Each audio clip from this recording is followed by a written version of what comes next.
Papá, la verdad es que tú no eres ni la mitad del hombre que es Armando. Mientras mi yerno se gababa de su supuesto ascenso a gerente regional, yo cortaba mi carne en silencio. Las mentiras salían de su boca con la misma facilidad con la que respiraba. Ahora manejo todo el departamento de ventas del norte, decía Armando, gesticulando con el tenedor. Son más de 50 empleados bajo mi supervisión. El mes pasado cerré contratos por más de $200,000. Mónica lo miraba con admiración, como una adolescente enamorada. Sus ojos brillaban cada vez que él mencionaba cifras que yo sabía eran inventadas. Es increíble, amor. Por eso te digo, papá, que Armando sí sabe lo que significa ser exitoso. No como cuando tú trabajabas reparando carros viejos por monedas. Me serví más agua. La jarra temblaba ligeramente en mis manos, no por nervios, sino por la rabia contenida de 65 años. Y el próximo año, continuó Armando, me van a dar la oficina principal en el centro. Con vista panorámica y todo. Ya hasta escogimos los muebles italianos. Yo sabía que trabajaba como vendedor de seguros en una oficina prestada. Lo sabía porque había pagado su renta los últimos 6 meses. Díselo, Armando. Cuéntale a papá del bono que te dieron, insistió Mónica, tomando la mano de su esposo. Bueno, no quería presumir, pero me dieron un bono de fin de año de $25,000. Por superar las metas del trimestre. Mentira. Su jefe había llamado a casa preguntando cuándo iba a pagar las cuotas atrasadas de su carro. ¿Ves, papá? Eso es lo que significa tener ambición. Armando piensa en grande. No se conforma con arreglar motores sucios en un garaje toda la vida. El desprecio en la voz de mi hija era palpable. Hablaba de mi taller como si hubiera sido una vergüenza familiar, cuando había sido ese mismo taller el que pagó su universidad privada, sus clases de piano, sus vestidos de quinceañera. Mónica tiene razón, don Octavio, dijo Armando, limpiándose la boca con la servilleta. El mundo ha cambiado. Ya no se trata de trabajar con las manos, sino con la cabeza. De hacer contactos, de moverse en círculos importantes. Se ajustó la corbata que yo sabía había comprado en el mercado, no en la boutique cara que le había contado a Mónica. Mira esta casa, continuó Mónica, señalando alrededor. Gracias a Armando pudimos conseguir esta hermosura. 3 recámaras, 2 baños, jardín. No como esa casita vieja donde crecimos. La casa donde creció, donde su madre había plantado rosales que florecían cada primavera. La casa donde había aprendido a caminar, donde había celebrado cada cumpleaños hasta los 18 años. Y estamos pensando en el segundo bebé, dijo Armando, guiñándole el ojo a Mónica. Con mi posición en la empresa, podemos darnos el lujo de tener otro hijo. Darle la mejor educación, los mejores colegios privados. Sí, papá. Nuestros hijos van a tener lo que nosotros no tuvimos. Van a crecer con un padre exitoso, no con alguien que apenas podía pagar las cuentas. Cada palabra era un golpe seco. Recordé las noches en vela calculando pesos y centavos para que no les faltara nada. Las veces que comí solo frijoles para que ellos tuvieran carne. Los zapatos rotos que usé 2 años extra para comprarles los uniformes escolares. El próximo mes vamos a cambiar el carro, anunció Armando. Estoy viendo una camioneta nueva. De esas blindadas, por seguridad. Cuando manejas dinero como yo, hay que cuidarse. Mónica aplaudió como niña pequeña. ¿Ves, papá? Así es como se vive. Con estilo, con clase. No como esos carros usados que tú siempre compraste. Los carros usados que funcionaron perfectamente durante años. El mismo carro viejo que aún me llevaba a todos lados, sin quejas, sin problemas. La empresa me está mandando a un congreso en Miami el próximo mes, continuó Armando. Vuelo en primera clase, hotel 5 estrellas. Todo pagado, por supuesto. ¿Escuchaste, papá? Miami, primera clase. Eso es tener un trabajo de verdad. Tomé un sorbo de agua. El silencio se extendió unos segundos mientras Armando revisaba su teléfono y Mónica me estudiaba con esos ojos que habían perdido todo el cariño que una vez me tuvieron. Es que no entiendes, papá. Armando y yo vivimos en un mundo diferente al tuyo. Un mundo de oportunidades reales, de dinero real. No de reparaciones baratas y cuentas por cobrar que nunca llegan. Sus últimas palabras me dolieron más que todas las anteriores juntas. Porque sabía exactamente lo que significaba el dinero real. Lo que significaban las cuentas por cobrar que sí llegaron, y que llegaron justo cuando más lo necesitaban. Además, Papá, Mónica sirvió más vino en su copa, ya no estás en edad de andar dando consejos sobre el trabajo. Tú que nunca supiste ahorrar, que nunca planificaste para el futuro. Armando asintió mientras cortaba su bistec. Don Octavio, sin ofender, pero cuando uno ve cómo vive usted, en esa casa que se está cayendo, con ese carro que tiene más de 20 años, bueno, no es exactamente el ejemplo de éxito que queremos seguir. Mi papá nunca tuvo visión de largo plazo, agregó Mónica. Siempre viviendo al día, sin pensar en grande. Por eso nosotros estamos donde estamos, y él, bueno, ahí está. Terminé mi sopa sin decir una palabra. El sabor se había vuelto amargo, pero no por la comida. Lo que pasa es que papá viene de otra generación, continuó Mónica, hablando de mí como si no estuviera presente. Una generación que no entendía las oportunidades, que se conformaba con poco. Exacto, concordó Armando. Por eso es tan importante que nuestros hijos crezcan viendo lo que significa el verdadero éxito. Lo que significa ser un hombre de verdad en este mundo. La frase final había llegado. Mónica me miró directamente a los ojos. Es que es así, papá. La verdad es que tú no eres ni la mitad del hombre que es Armando. El tenedor se detuvo en mi mano. Pero no dije nada. Aún no. Esa noche regresé a mi casa con el eco de las palabras de Mónica rebotando en mi cabeza. La puerta principal crujió como siempre al abrirse. El silencio me recibió, ese silencio que se había vuelto mi compañero constante desde que María murió hace 3 años. Me senté en mi sillón favorito, el mismo donde había leído cuentos a Mónica cuando era pequeña. Las paredes estaban llenas de fotografías que ella ya no miraba cuando venía de visita. Mónica en su primera comunión, con ese vestido blanco que me costó 2 meses de trabajo extra. Mónica graduándose de la universidad, sonriendo orgullosa junto a mí. En esa misma sala habíamos celebrado sus cumpleaños. Recordé cuando cumplió 12 años y quería una bicicleta específica, una de marca que costaba más de lo que ganaba en una semana. Trabajé turnos dobles durante un mes, reparando carros hasta altas horas de la madrugada, con las manos llenas de grasa y los ojos ardiendo de cansancio. Cuando le di la bicicleta, sus ojos brillaron de felicidad. Me abrazó tan fuerte que pensé que me iba a quebrar las costillas. Eres el mejor papá del mundo, me había dicho entonces. Ahora esas mismas manos que consideraba sucias eran las que habían construido todo lo que ella tenía. Me levanté y fui a mi habitación. En el cajón de la mesita de noche guardaba todos los recibos importantes, todos los documentos que María insistía en que conservara.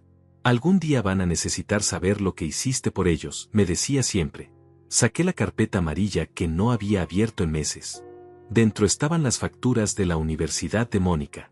4 años de colegiatura que pagué puntualmente, mes tras mes. $42,000 en total. En ese tiempo yo comía sándwiches de jamón para el almuerzo y reparé mis mismos zapatos más veces de las que podía contar. También estaban ahí los recibos de sus clases de piano. Mónica había insistido en que quería aprender, que todas sus amigas tomaban lecciones. $120 mensuales durante 5 años. Dinero que hubiera podido usar para arreglar el techo de la casa, que goteaba cada invierno. Encontré el recibo del vestido de su quinceañera. $800 por un vestido que usó una sola noche. María había dicho que era demasiado, pero yo insistí. Solo va a cumplir 15 una vez en la vida, le dije. Revisé más papeles. Los gastos médicos cuando Mónica se rompió el brazo a los 16 años. El seguro médico básico que tenía no cubría todo, así que pagué $2,000 de mi bolsillo para que tuviera la mejor atención. Ahí estaba también el recibo del carro que le compré cuando cumplió 18. Un Honda Civic usado pero en perfectas condiciones. $7,500 que había ahorrado trabajando sábados y domingos durante todo un año. No es el carro que quería, había dicho entonces. Todas mis amigas tienen carros más nuevos. Pero manejó ese carro durante 6 años, hasta que se casó con Armando. Seguí revisando documentos. Los gastos de su boda estaban todos ahí. María y yo habíamos gastado $15,000 en una ceremonia que duró 4 horas. La iglesia, el salón, la música, las flores, la comida para 200 invitados. Mónica había insistido en que quería una boda de revista. Trabajé 7 días a la semana durante 8 meses para pagar esa boda. Mis manos quedaron tan lastimadas que María tuvo que ponerme ungüento todas las noches. Quiero que la gente vea que mi papá me ama, había dicho Mónica mientras revisábamos los presupuestos. Recordé esa conversación. Estábamos sentados en la cocina, rodeados de catálogos de vestidos y listas de invitados.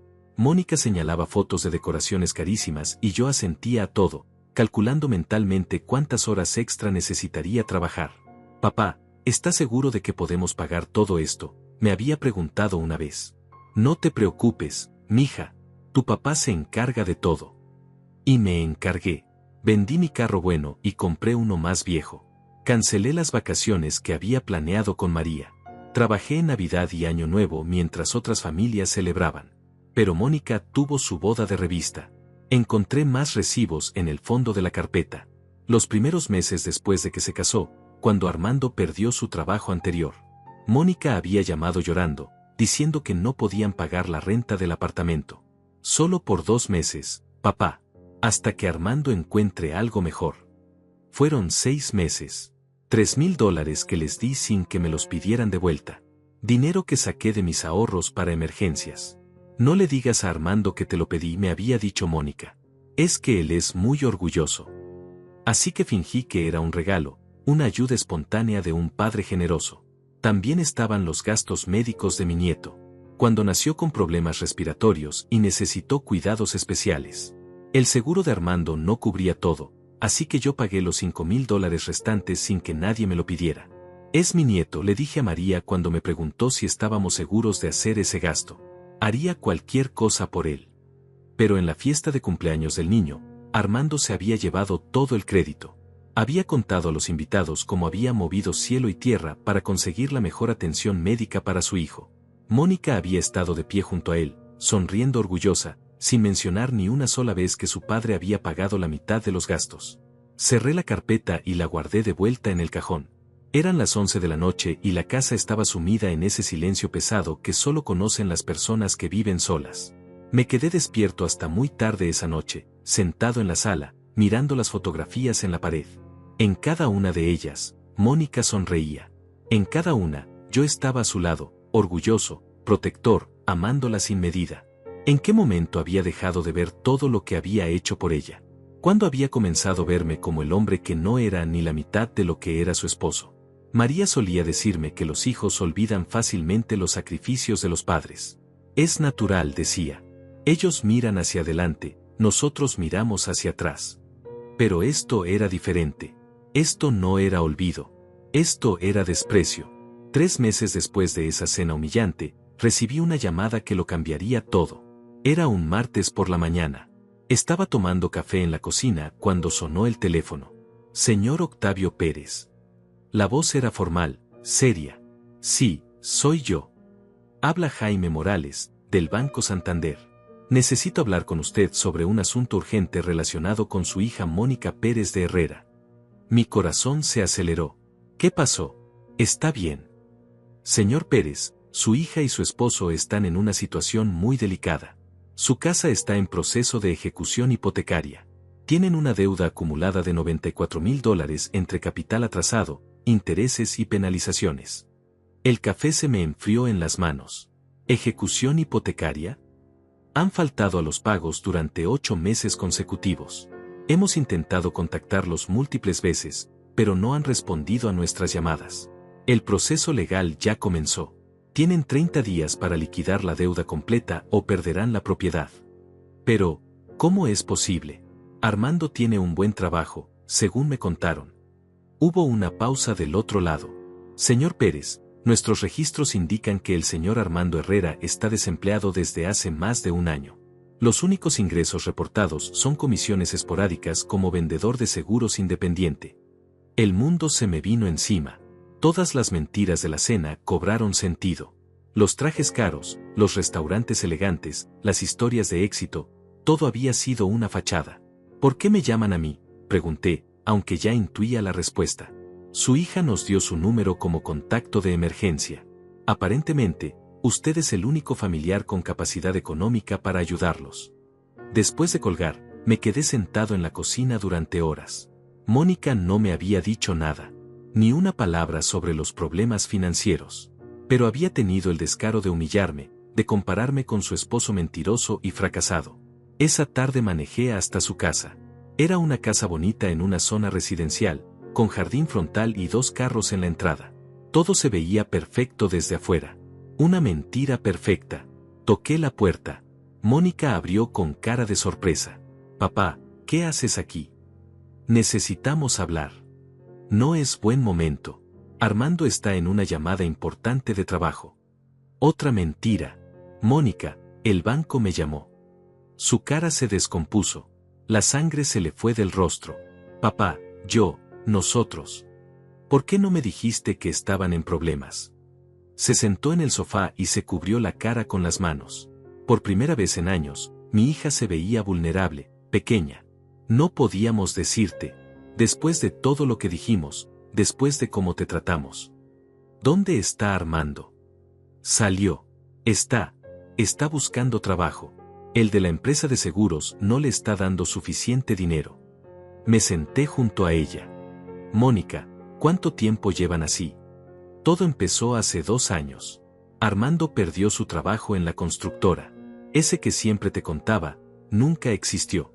Lo despidieron y desde entonces ha estado inventando historias para que yo no me preocupara. ¿Y tú lo sabías? Al principio no, pero después me di cuenta. Los cheques no llegaban, las cuentas se acumulaban, pero él me pedía que no dijera nada, que él iba a solucionarlo. ¿Por qué no me pidieron ayuda? Mónica empezó a llorar. Porque después de todo lo que te dijimos, después de hacerte sentir que no era suficiente, ¿cómo íbamos a pedirte ayuda? Soy tu padre, Mónica. Lo sé, pero Armando tiene su orgullo. Y yo me dejé llevar por sus historias. Quería creer que éramos exitosos, que teníamos la vida perfecta. Ese día me enteré de toda la verdad. Armando había estado viviendo de tarjetas de crédito durante meses. Habían vendido sus joyas, habían pedido préstamos a amigos. La camioneta nueva que habían mencionado en la cena era rentada. El viaje a Miami nunca había existido. Papá, van a quitarnos la casa. No tenemos dónde ir. El niño, mi hijo va a crecer viendo a sus padres como unos fracasados. La vi llorar y algo se rompió dentro de mí. Era mi hija. Sin importar lo que hubiera dicho, sin importar cómo me hubiera tratado, era mi sangre. ¿Cuánto necesitan?, pregunté. $94,000. Pero papá, eso es demasiado. Tú no tienes ese dinero. Me quedé callado. La verdad era que sí lo tenía. Tenía exactamente $102,000 ahorrados. Dinero que había juntado durante 30 años de trabajo, centavo por centavo. Dinero que había planeado usar para mi vejez, para emergencias médicas, para no ser una carga para nadie. Dame unos días, le dije. Papá, no puedo aceptar que... Dame unos días, Mónica. Esa noche no pude dormir. Caminé por la casa recordando cada sacrificio que había hecho, cada peso que había ahorrado. Recordé las noches que había comido frijoles para ahorrar dinero. Los zapatos que había reparado en lugar de comprar nuevos. Las vacaciones que nunca me tomé. Todo ese dinero representaba mi independencia, mi seguridad. Pero también representaba la diferencia entre que mi nieto creciera en la calle o en una casa. Al tercer día tomé la decisión. Fui al banco y retiré los $94,000 completos. El dinero de toda una vida de trabajo, convertido en billetes dentro de un sobremanila.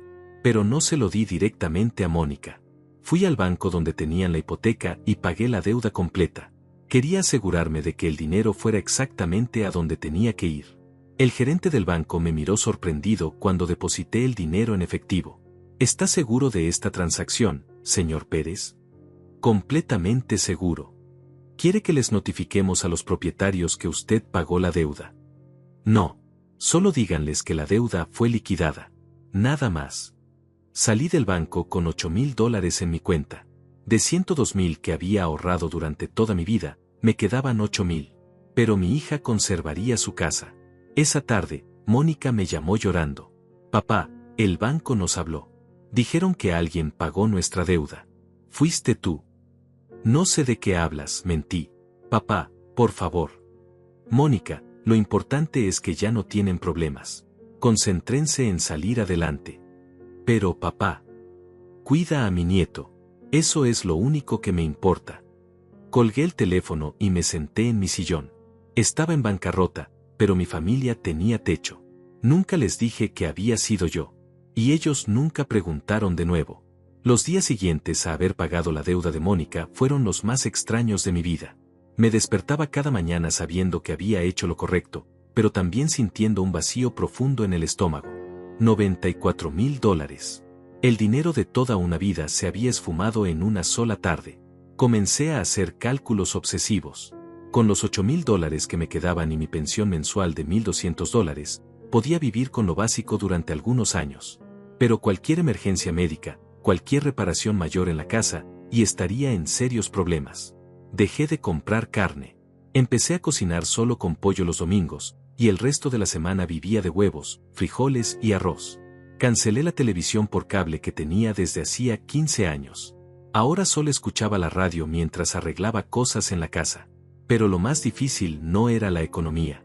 Lo más difícil era el silencio. Mónica no me había llamado desde el día que le confirmé que no sabía nada sobre el pago de su deuda. Habían pasado 3 semanas y ni una sola llamada.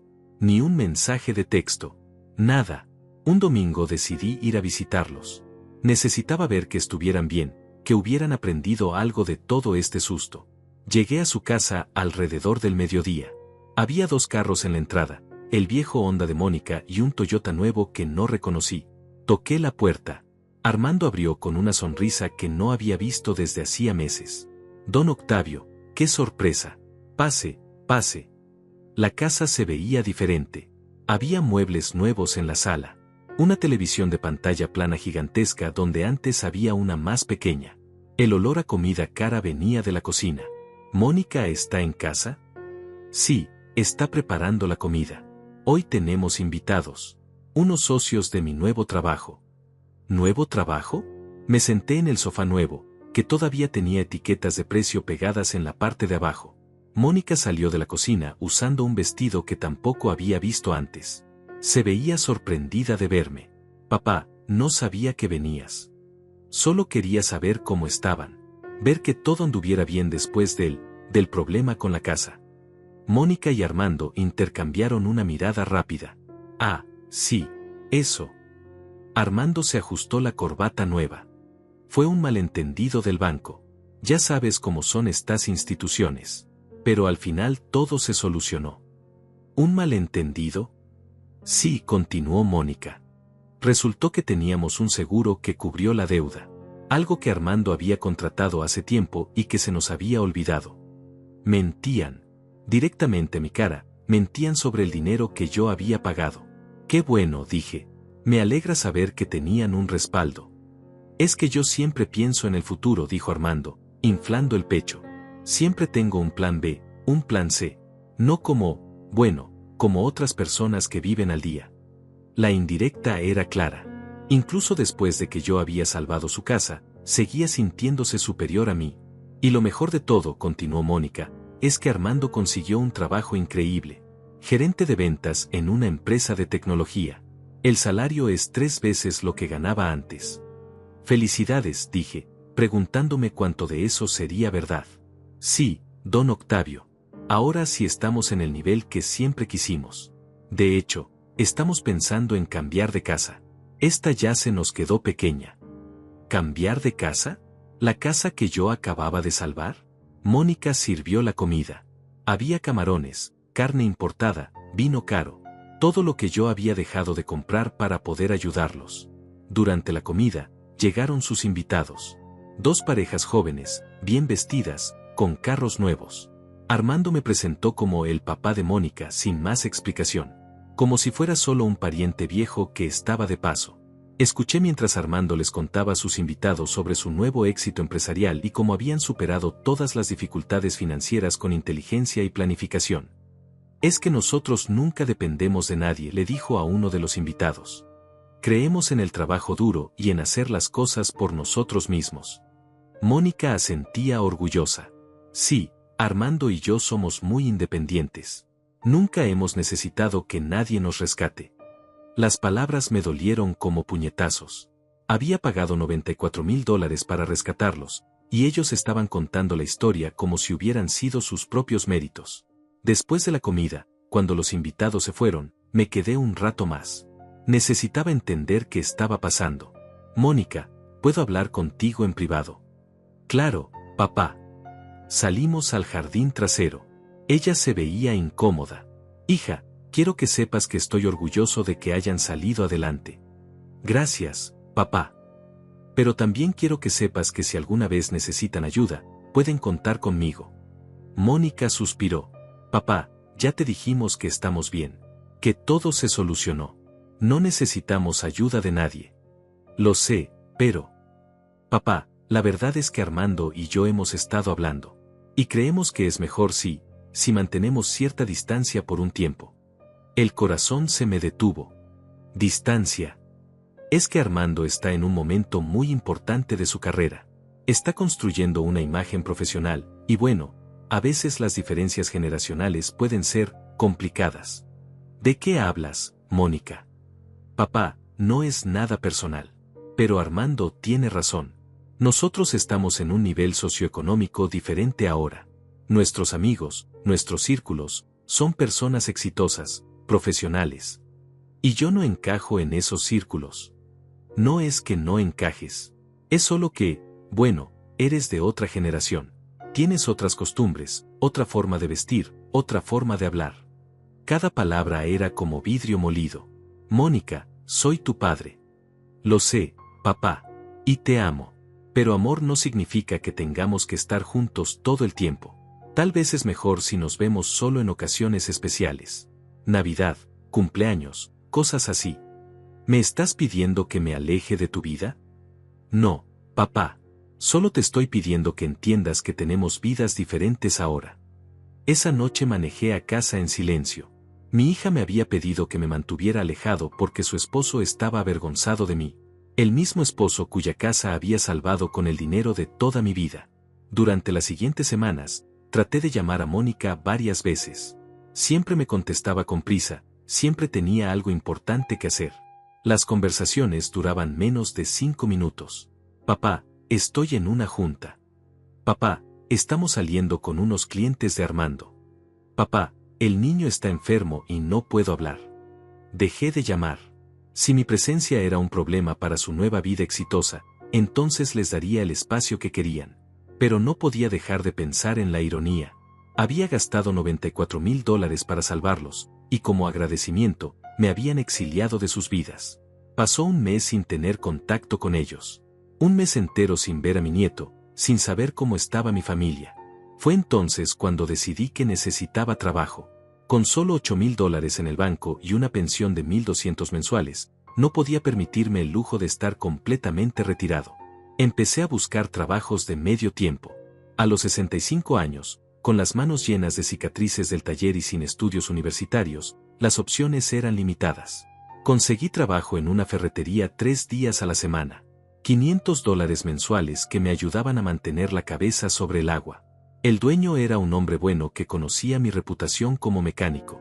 Don Octavio, usted sabe más de herramientas que cualquier muchacho que he contratado, me dijo el primer día. Era un trabajo honesto. Ayudaba a los clientes a encontrar las partes correctas, les daba consejos sobre reparaciones caseras, organizaba el inventario. No era glamoroso, pero me mantenía ocupado y me daba propósito. Una tarde, mientras acomodaba tornillos, escuché a 2 clientes hablando sobre una fiesta grande que había habido el fin de semana en mi vecindario. Era en esa casa nueva, la de la pareja joven. Tenían mariachi, comida cara, todo el asunto. Mi corazón se hundió. Describían la casa de Mónica. Habían hecho una fiesta grande y no me habían invitado. Esa noche, mi vecina Tatiana tocó mi puerta. Don Octavio, ¿está bien? Sí, Tatiana. ¿Por qué? Es que escuché música muy fuerte en casa de su hija el sábado. Pensé que tal vez había estado en la fiesta, pero no lo vi. No, no fui. Tatiana me miró con lástima. Era una mujer de 50 años que vivía sola y que siempre había sido amable conmigo. Don Octavio, si no es mucha indiscreción, todo está bien con su familia. Por primera vez en meses, sentí ganas de hablar con alguien sobre lo que estaba pasando. Tatiana, ¿quiere pasar? Le preparo un café. Tatiana se sentó en mi mesa de cocina mientras yo preparaba el café. Era la primera visita que recibía en mi casa desde hacía meses. Se veía cómoda, sin prisa, como si supiera que yo necesitaba hablar. Don Octavio, perdóneme si soy entrometida, pero he notado que últimamente no viene su familia a visitarlo. Serví el café en las tazas que María había comprado hace años. Tazas que ahora solo usaba yo. Las cosas están complicadas con Mónica. ¿Quiere contarme qué pasó? Y entonces hice algo que no había hecho en meses. Hablé. Le conté todo a Tatiana. La cena humillante, la llamada del banco, los $94,000 que había pagado en secreto, la forma en que Mónica y Armando habían mentido sobre el origen de su salvación. Tatiana me escuchó sin interrumpir, moviendo la cabeza de vez en cuando, con expresión cada vez más seria. Don Octavio, me está diciendo que usted pagó toda la deuda de la casa y ellos no lo saben. Lo saben. O al menos Mónica lo sabe. Pero han decidido inventar otra historia. Que fue un seguro, que fue un malentendido del banco. ¿Y por qué harían eso? Porque aceptar que su padre lo salvó no encaja con la imagen de éxito que quieren proyectar. Tatiana tomó un sorbo de café y me miró con ojos tristes. Don Octavio, ¿tiene pruebas de que usted pagó esa deuda? Por supuesto, tengo todos los recibos del banco. ¿Puedo verlos? Fui a mi habitación y traje la carpeta amarilla. Le mostré el recibo del banco donde claramente aparecía mi nombre como el pagador de la hipoteca completa. Tatiana estudió el documento con cuidado. Don Octavio, esto es muy serio. Usted gastó prácticamente todos sus ahorros salvando a su hija, y ella lo está tratando como si fuera una molestia. Es mi hija, Tatiana. Uno hace esas cosas por la familia. Sí, pero la familia también tiene que reconocer los sacrificios. No puede ser que usted se quede sin dinero y ellos actúen como si hubieran salvado su casa por arte de magia. Tatiana se quedó callada por un momento, pensando. Don Octavio, ¿me permite hacer una pregunta personal? Claro. ¿Cuánto dinero le queda después de ese pago? $8,000 en el banco. Y trabajo 3 días a la semana en una ferretería. ¿A los 65 años tuvo que volver a trabajar después de salvar la casa de su hija? Así es. Tatiana puso el recibo sobre la mesa y me miró directamente a los ojos. Don Octavio, lo que le voy a decir tal vez no le guste, pero tiene que escucharlo. Su hija y su yerno lo están usando.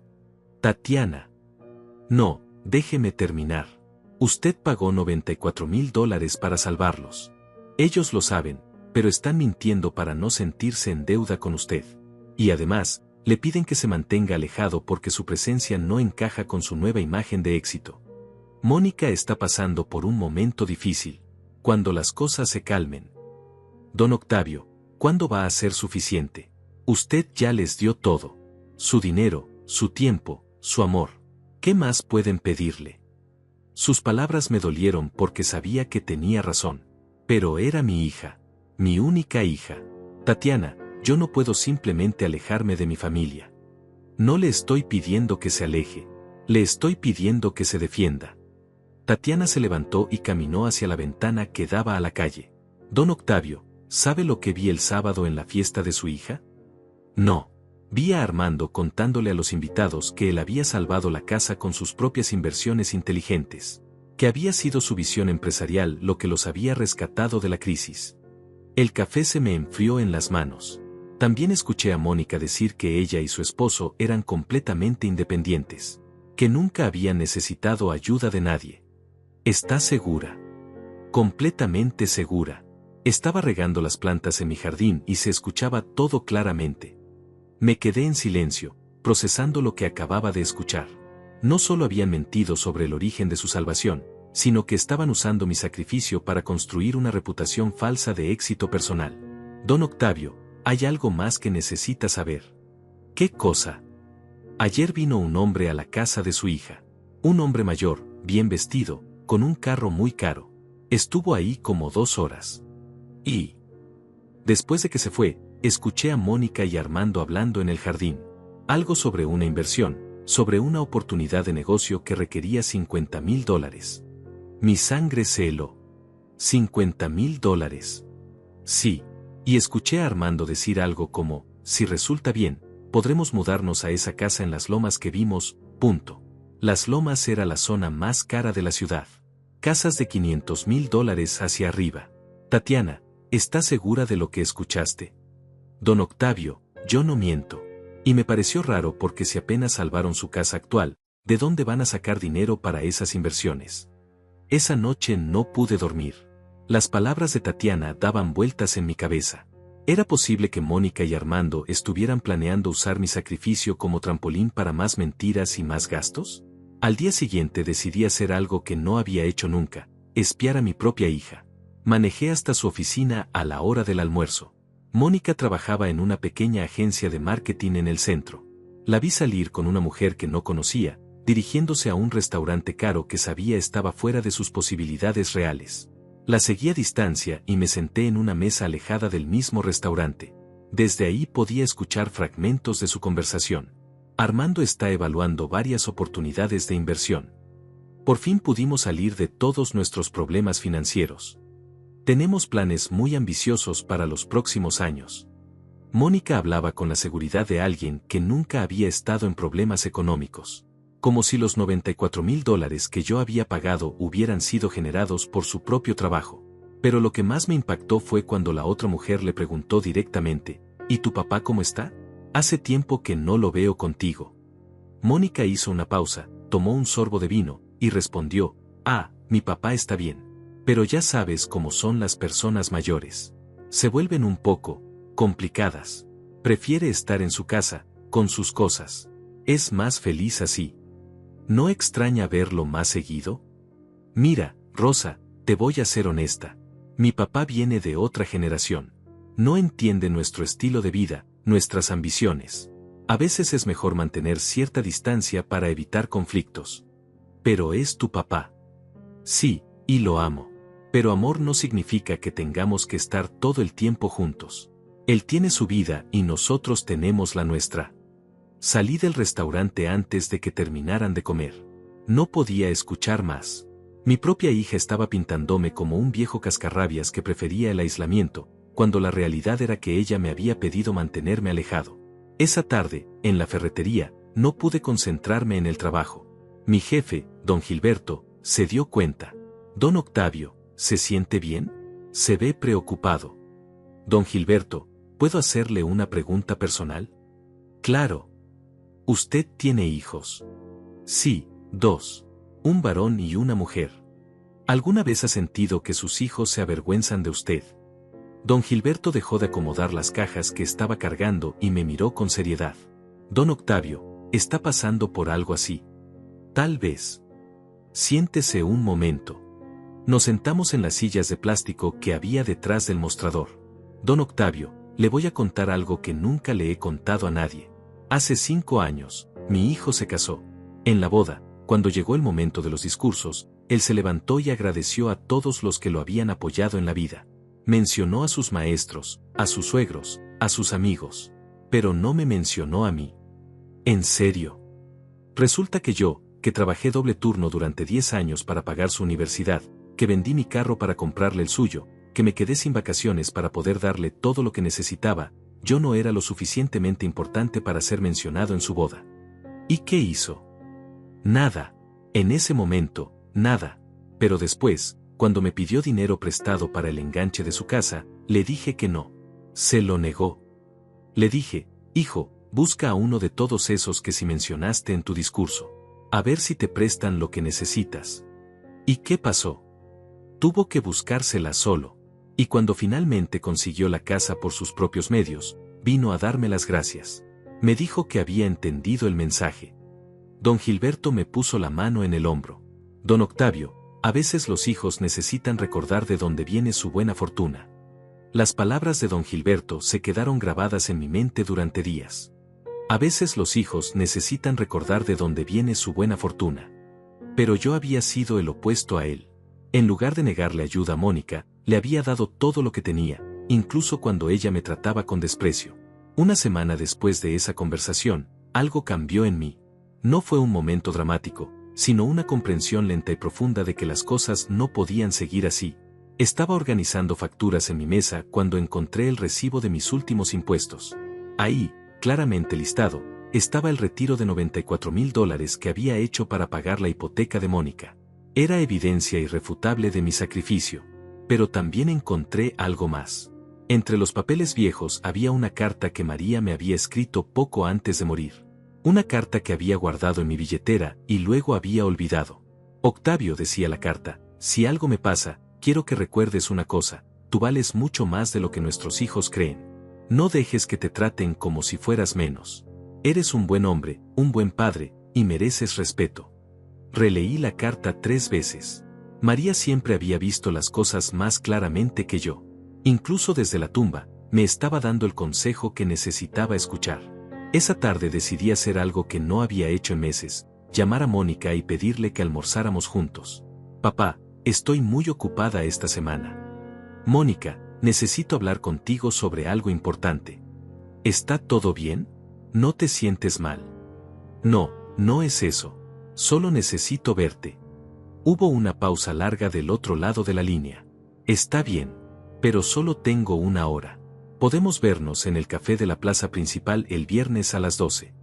El viernes llegué temprano al café. Era un lugar pequeño y tranquilo donde Mónica y yo habíamos desayunado muchas veces cuando ella era adolescente. Pedí un café y esperé. Mónica llegó 10 minutos tarde, revisando su teléfono mientras caminaba. Se veía impaciente, como si ya quisiera irse. Hola, papá. ¿Qué era tan importante? Se sentó sin quitarse los lentes de sol, como si quisiera mantener una barrera entre nosotros. Mónica, quiero hablar contigo sobre lo que pasó con su casa. Su cuerpo se tensó inmediatamente. Papá, ya te dijimos que eso se solucionó. Fue un problema del seguro, nada más. Mónica, yo pagué la deuda de su casa. Se quitó los lentes de sol y me miró con ojos fríos.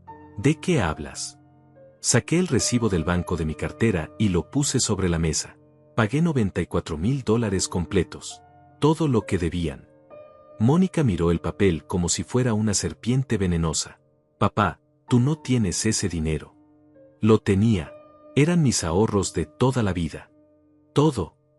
94 de los $102,000 que había ahorrado durante 30 años. Mónica se cubrió la cara con las manos. Cuando las quitó, sus ojos estaban llenos de lágrimas. Papá, ¿por qué hiciste eso? Porque eres mi hija. Porque no iba a permitir que perdieras tu casa. Pero nosotros no te pedimos. No tenían que pedírmelo.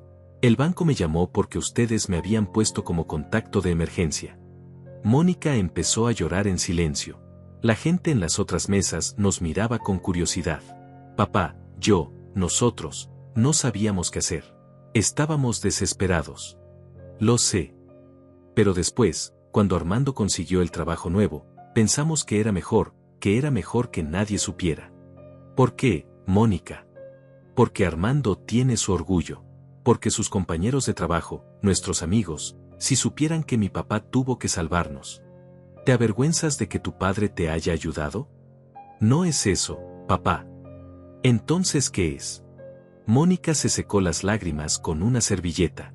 Es que nosotros queremos ser exitosos por nuestros propios méritos. No queremos que la gente piense que dependemos de ayuda externa. Mónica, yo soy tu padre. No soy ayuda externa, punto. Lo sé, pero... ¿Pero qué? Pero Armando dice que si queremos que la gente nos respete profesionalmente, tenemos que demostrar que somos completamente independientes. Ahí estaba la verdad. Armando había convencido a mi hija de que aceptar ayuda de su padre era una señal de debilidad. Mónica, ¿sabes que tengo que trabajar ahora en una ferretería 3 días a la semana? ¿Qué? Después de pagar su deuda, me quedé con $8,000. Tuve que buscar trabajo para poder sobrevivir. La cara de Mónica se descompuso completamente. Papá, yo no sabía. ¿Cómo ibas a saber? Hace meses que no me hablas realmente.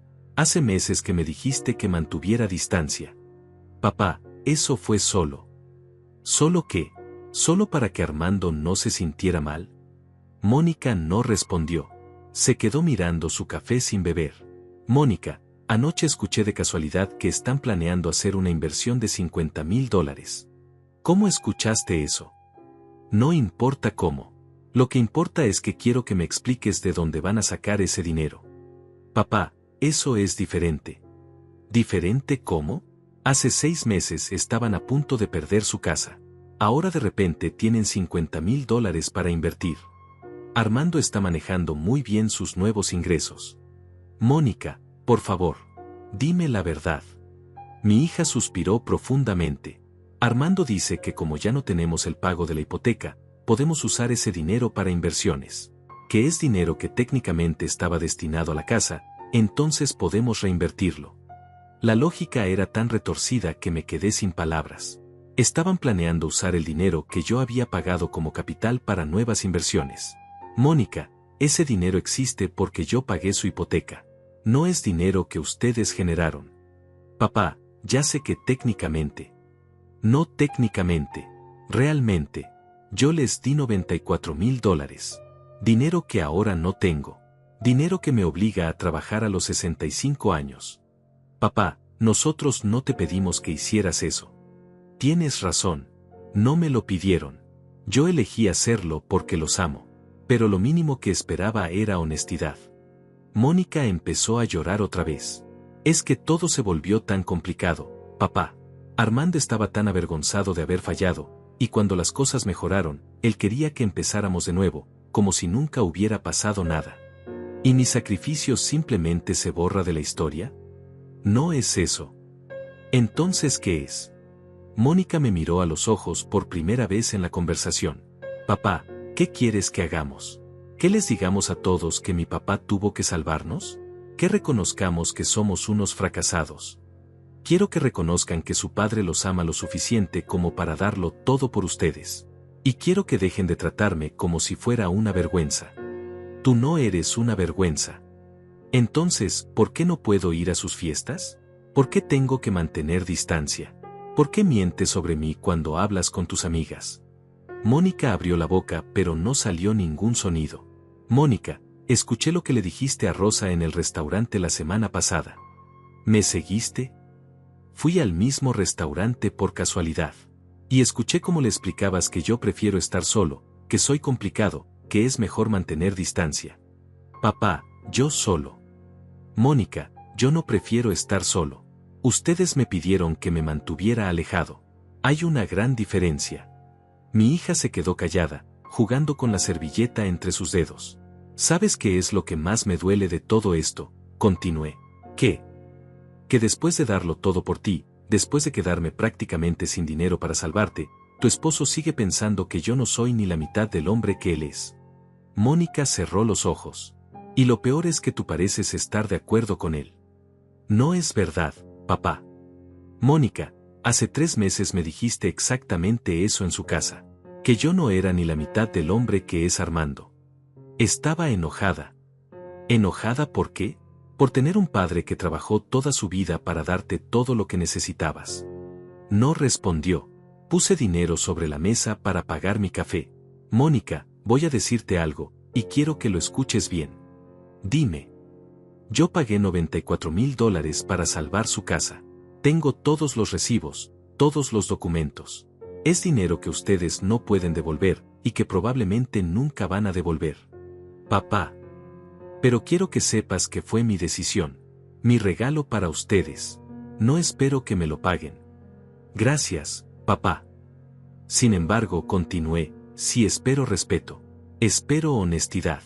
Y espero que dejen de tratarme como si fuera una carga o una vergüenza. Me levanté de la mesa. ¿A dónde vas? A casa. A pensar en todo esto. Papá, ¿podemos arreglar las cosas? No lo sé, Mónica. Eso depende de ustedes. Salí del café dejando a mi hija sentada sola en la mesa. Por primera vez en meses, sentí que había recuperado algo de mi dignidad. Esa noche, Tatiana vino a visitarme. Don Octavio, se ve diferente. Más firme. Hablé con Mónica hoy. ¿Y cómo fue? Le dije la verdad. Sobre el dinero, sobre todo. ¿Cómo reaccionó? Lloró. Se disculpó. Pero no sé si realmente entendió. Tatiana se sirvió café y se sentó conmigo en la sala. Don Octavio, ¿qué va a hacer ahora? No lo sé, pero una cosa sí sé. ¿Qué? No voy a seguir viviendo como si fuera culpable de amarlos demasiado. Pasaron 2 semanas después de mi conversación con Mónica en el café, y el silencio de su parte fue ensordecedor. Ni una llamada, ni un mensaje, nada.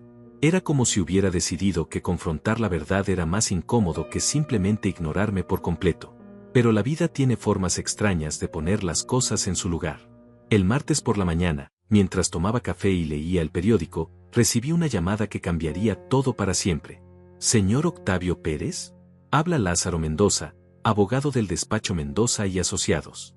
Necesito verlo urgentemente sobre un asunto que involucra a su familia. Mi corazón se aceleró. ¿Qué tipo de asunto? Señor Pérez, prefiero no discutir los detalles por teléfono. ¿Podría venir a mi oficina esta tarde?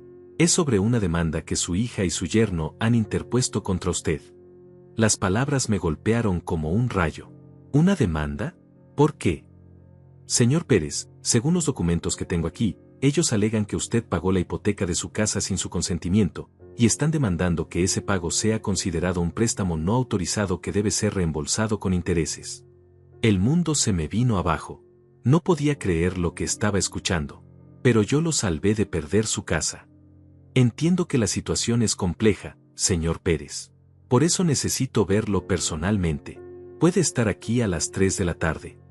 Colgué el teléfono con las manos temblando. Mónica y Armando me estaban demandando por haberlos ayudado. Querían convertir mi regalo de amor en una deuda legal que yo tendría que pagar con intereses. La oficina del abogado estaba en el centro de la ciudad. Era un lugar elegante, con muebles de madera fina y diplomas enmarcados en las paredes. Lázaro Mendoza era un hombre de unos 40 años, bien vestido, con una expresión seria que no auguraba nada bueno. Señor Pérez, gracias por venir. Siento mucho que tengamos que reunirnos bajo estas circunstancias. Me sentí en la silla frente a su escritorio, tratando de mantener la compostura.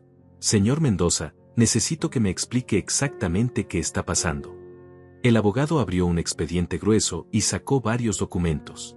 Su hija Mónica Pérez de Herrera y su esposo Armando Herrera han presentado una demanda civil contra usted.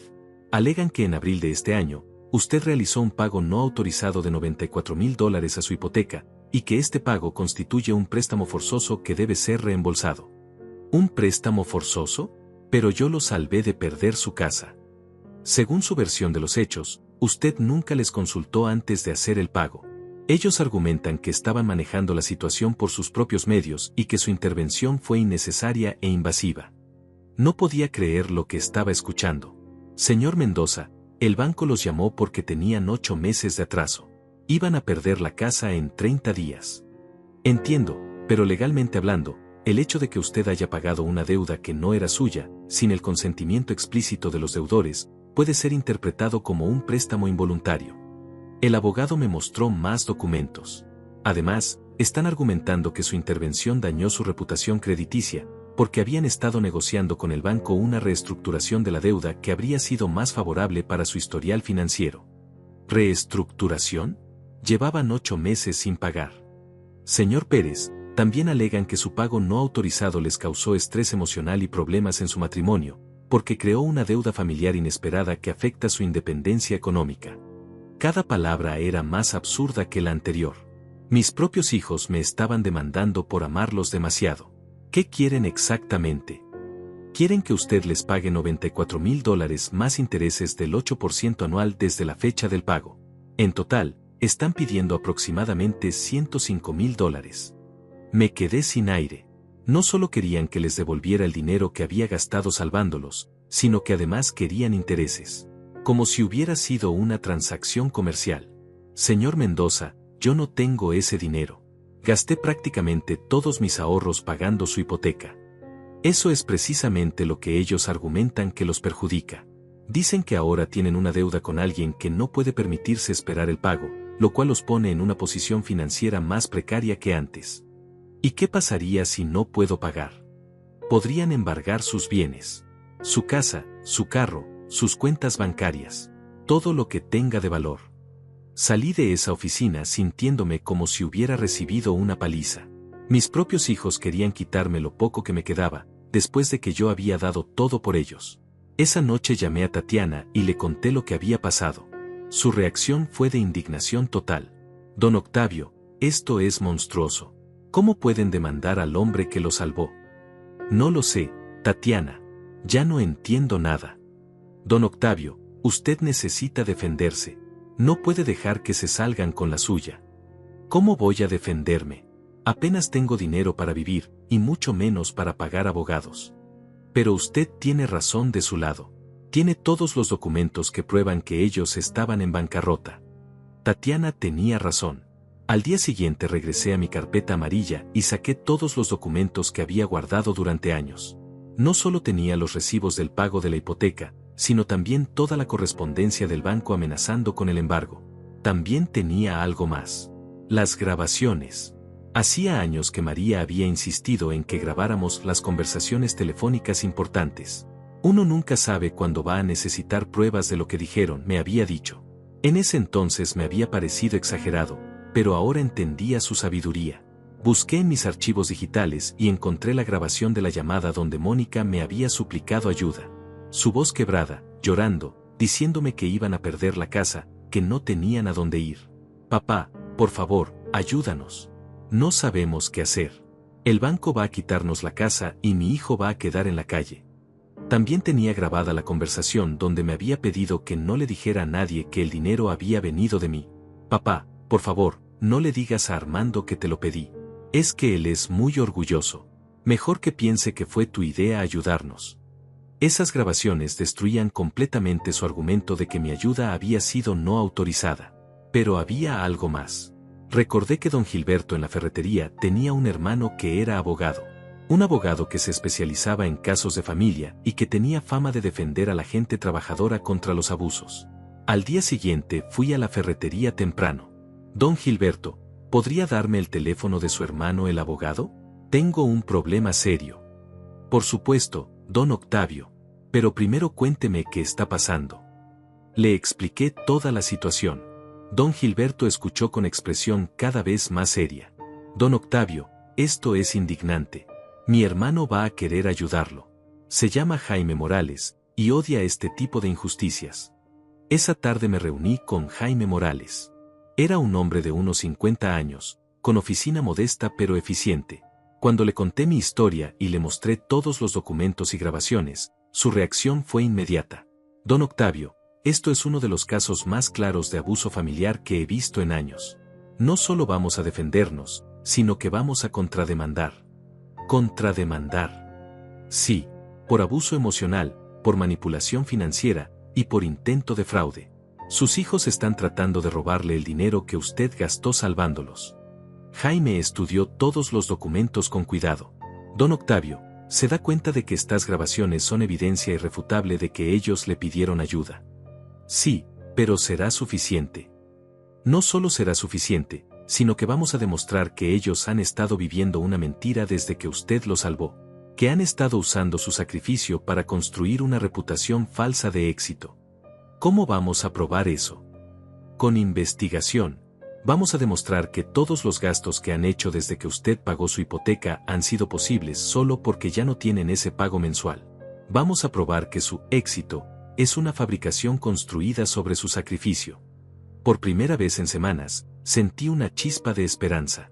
Don Octavio, también vamos a investigar las finanzas de Armando. Si está mintiendo sobre sus ingresos para justificar sus gastos, eso podría constituir fraude fiscal. De verdad. Don Octavio, sus hijos cometieron un error muy grande al demandarlo. Abrieron una caja de Pandora que no van a poder cerrar. Jaime me explicó la estrategia. No solo íbamos a defendernos de su demanda absurda, sino que íbamos a exponer públicamente toda la verdad. Como yo había trabajado toda mi vida para darles todo, como había gastado mis ahorros salvándolos, y como ellos habían respondido con mentiras y traición. Pero señor Morales, esto va a destruir mi relación con mi hija para siempre. Don Octavio, con todo respeto, ¿qué relación? Ellos ya lo trataban como basura. Al menos ahora va a recuperar su dignidad. Esa noche firmé todos los documentos necesarios. Jaime Morales se haría cargo de mi defensa y de la contrademanda. El costo sería un porcentaje de cualquier dinero que recuperáramos, pero él estaba tan seguro del caso que aceptó trabajar principalmente por el principio. Don Octavio, este caso va a establecer un precedente. Ningún padre debería ser abusado de esta manera por sus propios hijos. 2 días después, Mónica y Armando recibieron las notificaciones de nuestra contrademanda.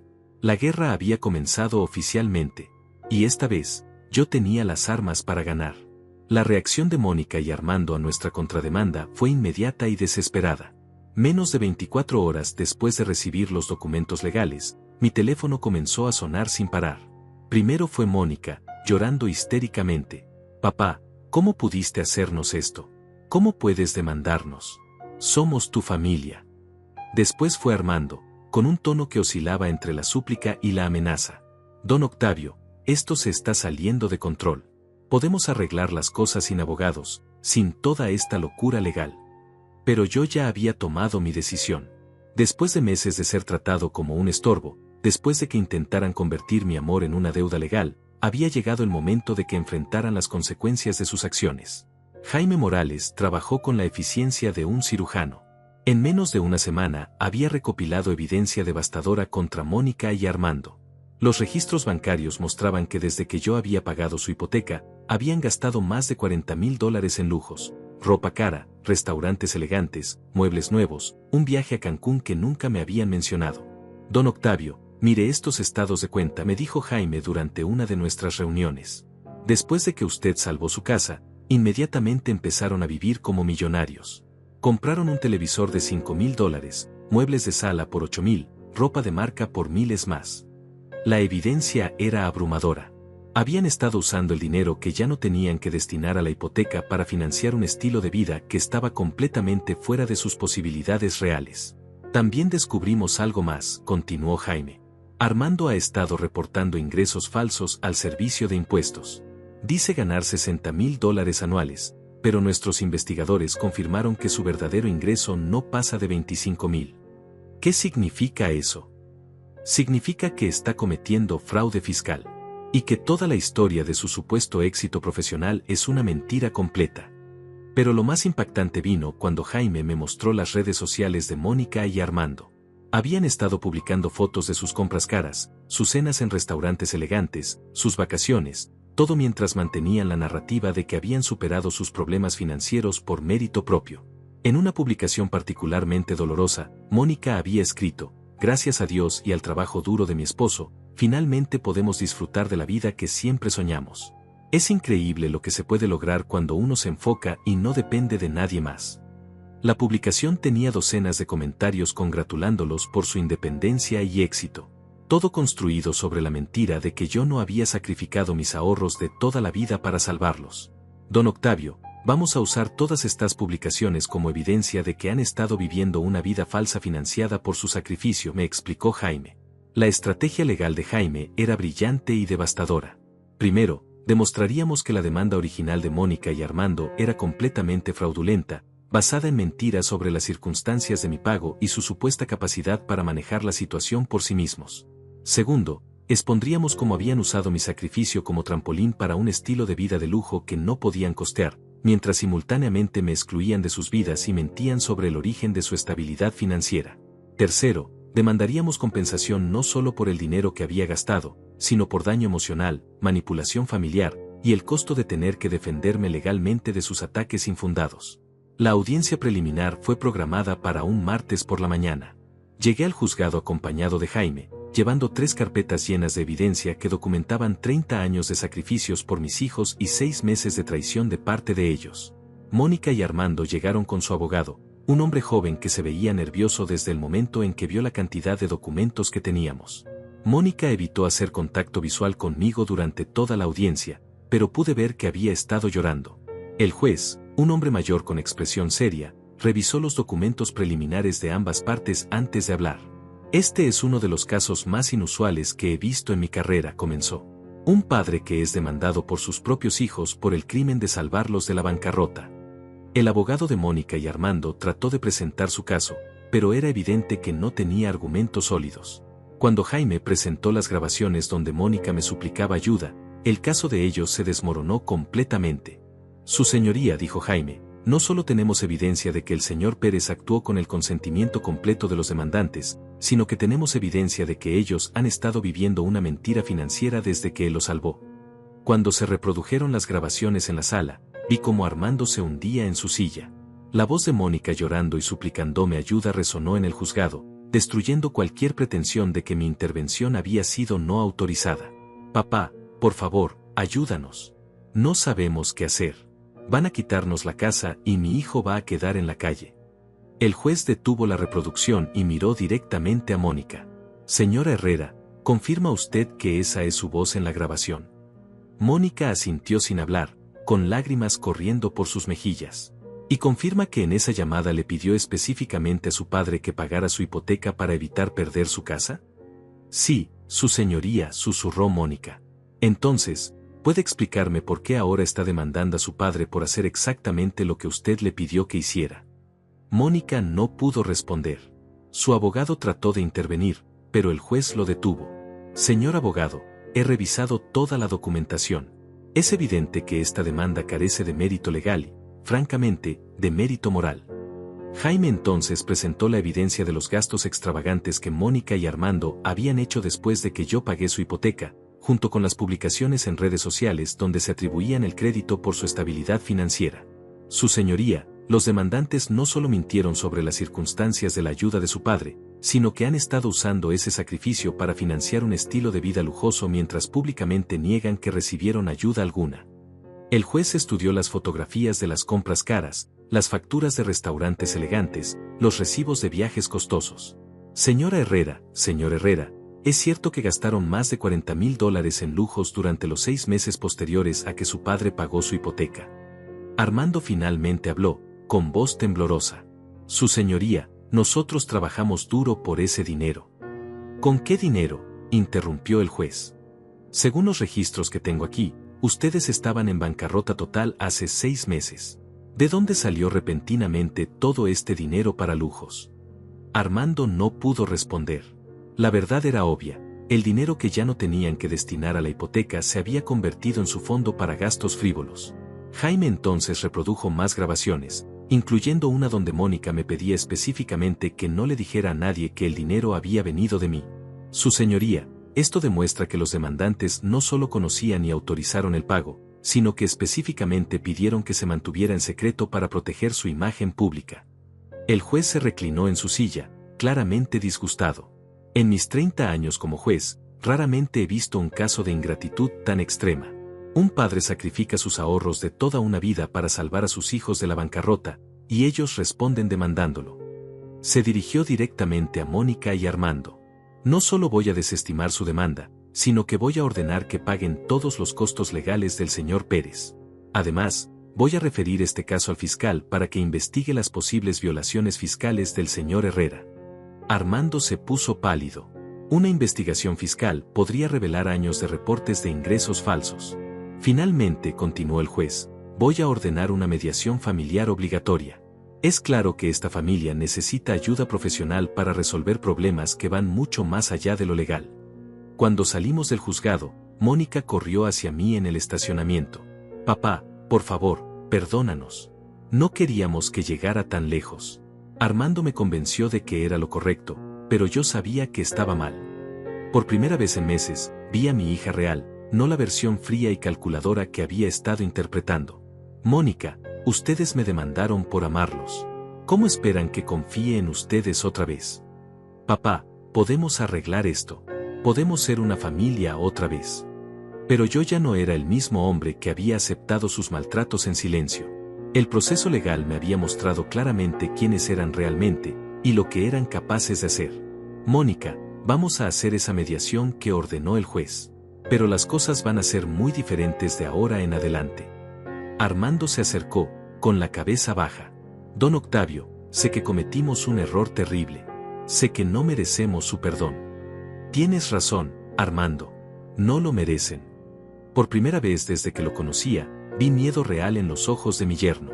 Miedo de que finalmente hubiera perdido el control sobre la situación, sobre mí, sobre todo. Esa noche, Tatiana vino a celebrar conmigo. Don Octavio, estoy tan orgullosa de usted. Finalmente se defendió. Tatiana, no sé si hice lo correcto, pero sé que no podía seguir permitiendo que me pisotearan. Don Octavio, ¿sabe qué fue lo mejor de todo esto? ¿Qué?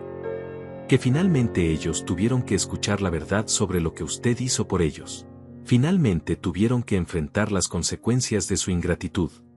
Tenía razón. Por primera vez en meses, la verdad había salido a la luz. Y ya no había forma de que Mónica y Armando pudieran seguir viviendo su mentira. 6 meses después del juicio, Mi vida había cambiado de maneras que nunca hubiera imaginado. El caso se había vuelto noticia local, y aunque inicialmente me avergonzaba la publicidad, pronto me di cuenta de que mi historia había tocado el corazón de muchas personas que habían pasado por situaciones similares con sus propias familias.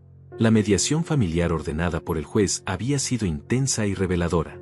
Durante 3 sesiones de 2 horas cada una, un psicólogo especializado en conflictos familiares había moderado conversaciones entre Mónica, Armando y yo. Lo que emergió de esas sesiones fue una imagen clara de cómo años de manipulación emocional y expectativas tóxicas habían corrompido nuestra relación familiar. Mónica finalmente admitió que había estado avergonzada de mí durante años, no por lo que yo era, sino por lo que representaba, una vida de trabajo manual, de luchas económicas, de sacrificios silenciosos que no encajaban con la imagen de éxito aspiracional que ella y Armando querían proyectar. Papá, me da vergüenza admitirlo, pero yo quería que mis amigos pensaran que veníamos de dinero, que habíamos tenido siempre una vida fácil, había confesado durante una de las sesiones.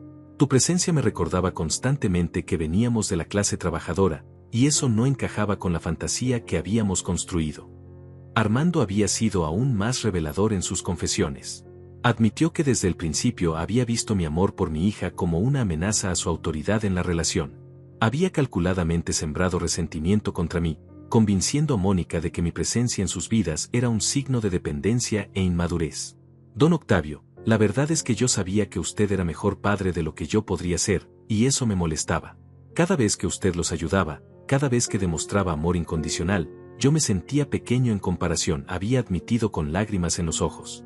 El psicólogo nos había explicado que nuestro caso era un ejemplo clásico de abuso financiero familiar, un fenómeno más común de lo que la gente imagina, donde los familiares explotan el amor incondicional de padres y abuelos para beneficio económico, mientras simultáneamente los desvalorizan emocionalmente. Como resultado de las sesiones, establecimos nuevas reglas para nuestra relación.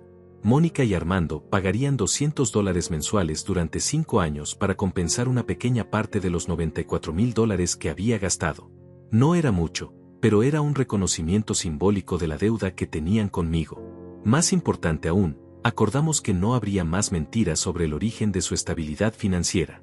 En reuniones familiares, en conversaciones con amigos, en cualquier contexto donde se discutiera su historia, tendrían que reconocer honestamente el papel que yo había jugado en salvarlos de la bancarrota. La investigación fiscal que había resultado del juicio reveló que Armando había estado evadiendo impuestos durante 3 años. Como resultado, tuvo que pagar $52,000 en impuestos atrasados, multas e intereses. La ironía no se perdió en mí. El hombre que había considerado que yo no era ni la mitad del hombre que él era había resultado ser un criminal fiscal. El escándalo público había costado a Armando su trabajo en la empresa de seguros. Su reputación en la comunidad empresarial local estaba arruinada. Las mismas personas que había impresionado con sus historias de éxito ahora sabían la verdad, que todo había sido una fachada construida sobre el sacrificio de su suegro. Mónica también había enfrentado consecuencias. Varios clientes de su agencia de marketing la habían abandonado después de que la historia se hiciera pública. No podemos confiar en alguien que demanda a su propio padre, había dicho uno de sus ex clientes en una entrevista con el periódico local. Pero quizás el cambio más significativo había sido en mí mismo. La experiencia de defenderme, de luchar por mi dignidad, de rechazar ser tratado como menos de lo que valía, había despertado una versión de mí mismo que había estado dormida durante años. Dejé el trabajo en la ferretería, no porque ya no lo necesitara económicamente, sino porque decidí que era momento de hacer algo que realmente me diera satisfacción. Con parte del dinero de los pagos mensuales de Mónica y Armando, renté un pequeño local y abrí un taller de reparación de electrodomésticos. A los 65 años, había empezado un nuevo negocio. La respuesta de la comunidad fue abrumadoramente positiva. La gente traía sus aparatos rotos no solo porque yo era bueno reparándolos, sino porque querían apoyar al hombre que se había defendido contra el abuso de sus propios hijos. Don Octavio, usted nos enseñó que uno nunca es demasiado viejo para defenderse, me había dicho doña Lourdes, una cliente que venía regularmente. Mi propio hijo me estaba pidiendo dinero constantemente, y después de ver su historia, le dije que no más. Ahora él tiene que trabajar por su propio dinero. El taller se convirtió en más que un negocio, se convirtió en un lugar donde hombres y mujeres mayores venían a compartir sus propias historias de hijos ingratos, de sacrificios no reconocidos, de amor no correspondido. Había creado inadvertidamente un espacio de sanación comunitaria. Tatiana se había convertido en una presencia constante en mi nueva vida. Lo que había comenzado como una amistad de vecinos había evolucionado hacia algo más profundo. Ella había estado presente durante todos los momentos difíciles del proceso legal, había celebrado conmigo las victorias, y había sido el apoyo emocional que no sabía que necesitaba. Don Octavio, ¿puedo decirle algo?, me había preguntado una tarde mientras tomábamos café en mi cocina. Por supuesto, Tatiana. Verlo defenderse de esa manera, verlo recuperar su dignidad, fue una de las cosas más inspiradoras que he presenciado en mi vida. Tatiana, usted fue quien me ayudó a ver que merecía respeto. No, don Octavio. Usted siempre mereció respeto. Yo solo le ayudé a recordarlo. La relación con mi nieto había mejorado notablemente. Después del juicio, Mónica había comenzado a traerlo a visitarme los sábados por la mañana. El niño, ahora de 4 años, había comenzado a llamarme abuelo héroe después de que alguien le explicara en términos simples que su abuelo había salvado su casa. Abuelo, mamá dice que tú eres muy valiente, me había dicho durante una de sus visitas. ¿Tú qué piensas, mijo? Yo pienso que sí eres valiente, y que eres el mejor abuelo del mundo. Esas palabras habían valido más que todos los $94,000 que había gastado. La dinámica de las cenas familiares también había cambiado completamente. Ahora, cuando nos reuníamos los domingos, había un respeto genuino en la forma en que Mónica y Armando me trataban. Ya no era el padre tolerado por cortesía, sino el patriarca de la familia que había demostrado que no permitiría ser irrespetado. Papá, ¿podrías contarnos más historias de cuando trabajabas en el taller?, me había pedido Mónica durante una cena reciente. Quiero que mi hijo conozca la historia de su abuelo. Era la primera vez en años que mostraba interés genuino en mi vida, en mi historia, en las experiencias que me habían formado. Armando también había cambiado. La arrogancia había sido reemplazada por una humildad genuina. Había conseguido un trabajo modesto como vendedor en una tienda de autos usados, y aunque ganaba mucho menos que antes, parecía haber encontrado paz en la honestidad. Don Octavio, sé que nunca podré compensar completamente el daño que le causé, me había dicho en privado durante una de nuestras últimas reuniones. Pero quiero que sepa que ahora entiendo lo que significa ser un hombre de verdad. No se trata del dinero que uno tiene, sino del amor que uno da. Una tarde, mientras trabajaba en mi taller reparando una lavadora, recibí una visita inesperada. Era un reportero del periódico nacional que quería hacer un artículo sobre mi historia para una serie que estaban escribiendo sobre familias disfuncionales y sanación. Señor Pérez, su historia ha inspirado a muchas personas en todo el país.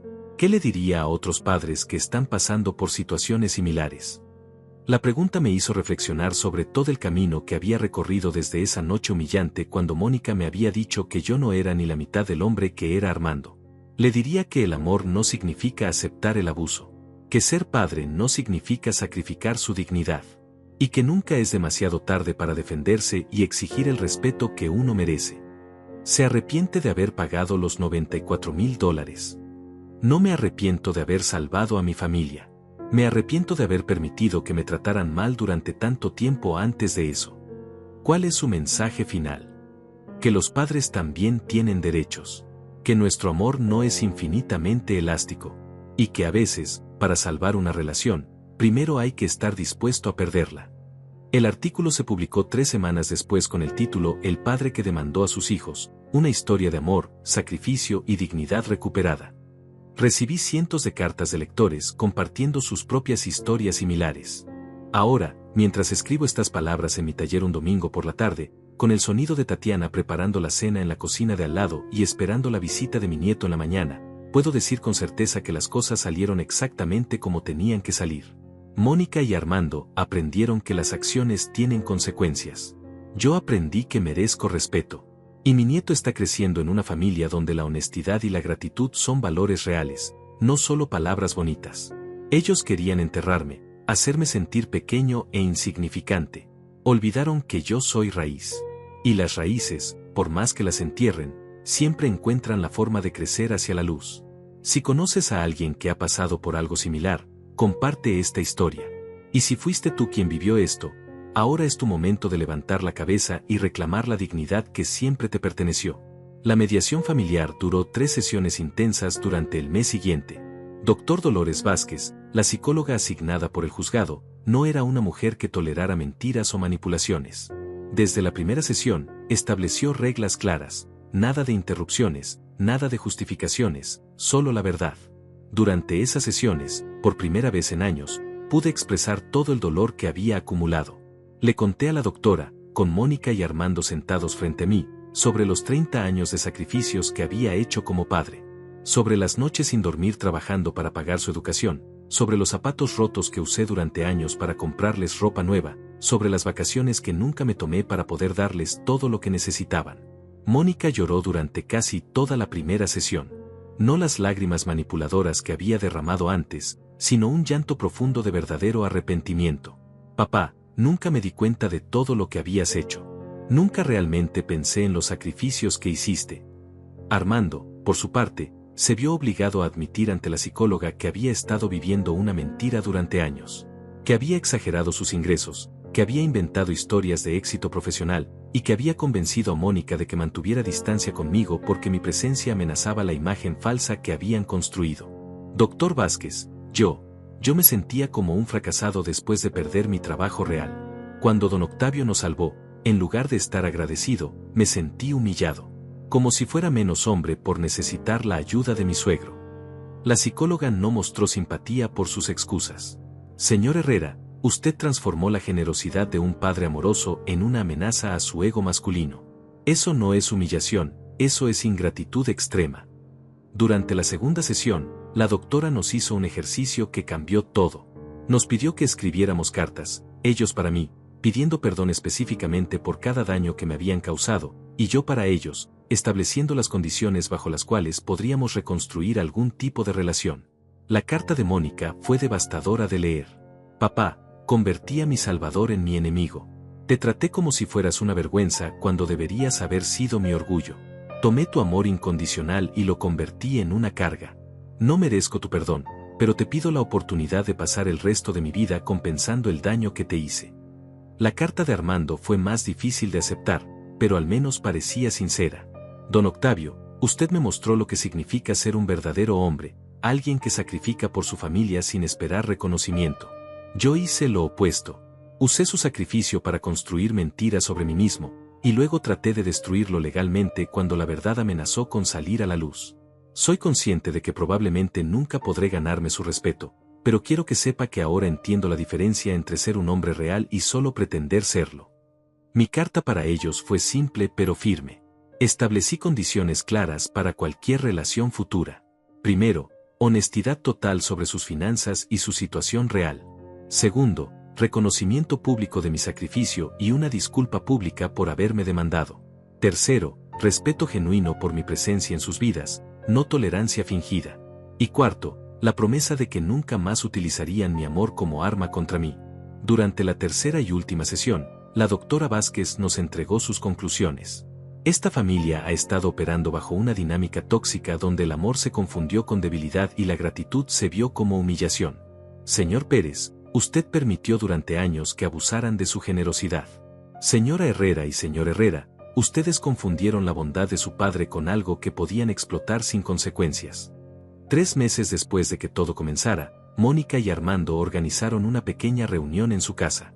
No fue una fiesta grande como las que habían hecho antes, sino algo íntimo, solo ellos, su hijo, Tatiana y yo. Durante esa reunión, Mónica se levantó y pidió la atención de todos. Quiero que todos sepan algo que debería haber dicho hace mucho tiempo. Mi papá, Octavio Pérez, salvó nuestra casa y nuestro futuro gastando $94,000 de sus propios ahorros cuando estábamos a punto de perderlo todo. Todo lo bueno que ha pasado en nuestras vidas desde entonces ha sido posible gracias a su sacrificio. Se dirigió directamente a mí. Papá, durante meses actué como si fueras una carga, cuando en realidad eres mi héroe. Te pido perdón por cada momento en que te hice sentir que no era suficiente, cuando la verdad es que siempre ha sido más de lo que merecíamos. Armando también habló, con voz quebrada. Don Octavio, pasé años tratando de demostrar que era mejor hombre que usted, cuando la realidad es que ni siquiera soy la mitad del hombre que usted es. Su demanda me obligó a enfrentar quién soy realmente, alguien que estaba dispuesto a destruir al hombre que lo salvó para proteger su propio ego. No fue un final de película con abrazos y lágrimas de reconciliación total. Algunos daños son demasiado profundos para sanar completamente, pero fue un comienzo. Ahora, 6 meses después, las cosas son diferentes. Mónica me llama 2 veces por semana, no por obligación sino porque genuinamente quiere saber cómo estoy. Armando consiguió un trabajo real, con un salario honesto, y dejó de vivir en la fantasía de sus mentiras financieras. Mi nieto viene a visitarme los sábados, y yo le enseño a arreglar cosas en el garaje, igual que hice con su madre cuando era pequeña. Es mi forma de asegurarme de que al menos una generación más entienda el valor del trabajo honesto y el amor incondicional. Sigo trabajando en la ferretería 3 días a la semana, no porque tenga que hacerlo ahora que ellos me están reembolsando gradualmente parte del dinero, sino porque me gusta. Don Gilberto dice que soy el mejor empleado que ha tenido, y eso me llena de orgullo. Tatiana y yo nos hemos vuelto muy buenos amigos. Cenamos juntos los domingos y jugamos dominó hasta tarde. A veces hablamos sobre lo que pasó, y ella siempre me recuerda algo importante. Don Octavio, usted no solo recuperó su dinero y su dignidad. Les enseñó a sus hijos lo que significa ser realmente exitoso. Tiene razón. El verdadero éxito no es cuánto dinero tienes o qué tan impresionante pareces ante los demás. El verdadero éxito es poder mirarte al espejo y saber que viviste con honor, que amaste sin condiciones, y que cuando llegó el momento de defenderte, tuviste el valor para hacerlo. Ellos querían enterrarme, tratarme como si fuera menos que nada. Pero olvidaron algo fundamental sobre los hombres de mi generación: nosotros no nos quebramos fácilmente. Somos como las raíces profundas que sostienen los árboles más grandes. Pueden intentar cortarnos, pero siempre encontramos la forma de crecer de nuevo, más fuertes que antes. Si alguien que escucha esta historia está pasando por algo similar, quiero que sepan esto: su amor vale. Sus sacrificios importan. Y nadie, ni siquiera su propia familia, tiene derecho a pisotear su dignidad.